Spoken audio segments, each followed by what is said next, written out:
Hello and welcome back to this Library of Ruina series. In this video, we'll be taking on the Thumb Syndicate. This fight reintroduces ranged pages and gives us a ton of support for it, so let's get started. The reception of the Thumb Episode 1 is a 2-act reception with both acts facing you against 4 generic Thumb Soldatos. Like the Leo Association, these enemies all have speed. Additionally, they have concentration and a new Thumb unique passive ammo supply, which adds an ammo card to hand after getting 3 hits with melee pages. Ammo pages are ranged pages that roll 3 to 7, exhaust on use or discard, and when exhausted, give the user's other ranged pages one of 3 effects. Flame ammo causes the user's ranged pages to inflict 2 burn on hit. Frost ammo causes the user's ranged pages to inflict 1 paralysis and 1 disarm, and armor piercing ammo reduces the power of dice clashing into the user's ranged pages by 1. Some of the enemies' pages also give ammo. The first one is Reload, which is a 1 cost with rolls similar to Sparking Spear and on use, draws a page and adds a random ammo to hand. This is the premium page draw for ammo decks, but is fairly easy to outroll with basically any non-light regen card. Class and Respect is their light regen of choice.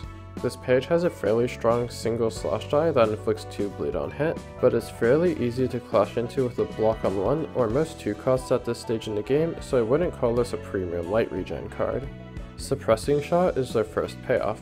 This 1 cost has 2 decently powered dice, and on use, it discards the lowest light value card prioritizing ammo, and if an ammo is discarded, adds 1 power to all dice.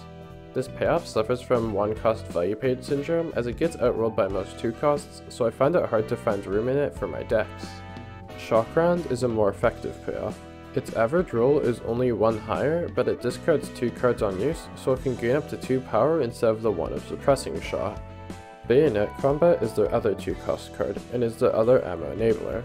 It has rolls very comparable to Creek and gives 2 ammo on use. Since the enemies don't have any power boosters, most of your 2 costs should win, but you can always fall back on your 3 cost bombs like Repressed Flash or Emotional Turbulence. Their last and most threatening page is Focus Fire. This card has a very strong 1 and a decent 2, and on use, it discards up to 4 0 costs and adds a power for each ammo discarded. With 4 ammo in hand, this page rolls 11 to 21 and 8 to 12, so you might want to pack some defensive dice to mitigate this one. Generally, you'll want to bring some pages with a single strong offensive die to counter Shock Round and Suppressing Shot. Forceful Gesture is great because it also counters Focus Fire. Keeping track of the enemies' ammo count will make the fight a lot easier, but is somewhat difficult and not perfect since you won't know what kind of ammo they have, so be prepared to randomly lose a clash you should have won or get a ton of paralysis or disarm. This reception doesn't give you any key pages for standard play, but the Thumb Soldatos open up a new archetype for cheese play, the Firing Squad. Attribute Snipe, Blind Fire, Concentration, and Meow Meow while equipping Indiscriminate Shots, Take the Shot, and Wild Card. You avoid clashing as much as possible and try to kill everything within a few scenes.